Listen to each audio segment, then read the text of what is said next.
విడుమొరటోడు అని వాళ్ళు వీళ్ళు ఎన్నెన్ని అన్న పసి పిల్లవాడు నవ్వాడు.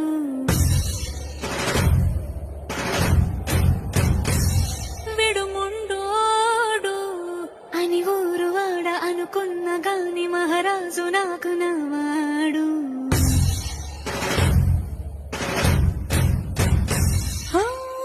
మాట పెడుసైనా మనసులో వెన్న రాయిలా ఉన్నవాడిలోన దేవుడెవరికి తెలుసును నాకన్నా. సూసేకి అగ్గిరవ్వ మాదిరే ఉంటా